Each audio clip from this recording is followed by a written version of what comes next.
আসসালামু আলাইকুম বন্ধুরা, আমার চ্যানেলে আপনাদের স্বাগতম। এটি আমার চ্যানেলের প্রথম ভিডিও।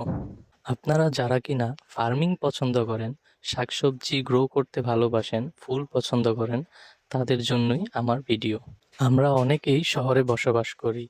শহরে ফার্মিং করার জন্য উপযুক্ত মাটি পাওয়া যায় না, খোলা মাঠ পাওয়া যায় না খেতি করার জন্য। তারা আমার কাছ থেকে এই ভিডিও দেখে কিছু জানতে পারবেন। আমার ছাদ ফাঁকা, আমি ছাদের মধ্যে টুকটাক শাকসবজি বৃক্ষরোপণ করি, কারণ ফার্মিং করাটা আমার পছন্দ। তাই আমি আমার ছাদটাকে বেছে নিয়েছি। ভিডিওতে দেখতে পাচ্ছেন কিছু ফুল গাছ। এখানে কি কি ফুল গাছ রয়েছে আপনারা কমেন্ট করে প্লিজ জানাবেন। ধন্যবাদ সবাইকে ভিডিওটি পুরোপুরি দেখার জন্য। পরবর্তী ভিডিওতে ইনশাল্লাহ আবার দেখা হবে।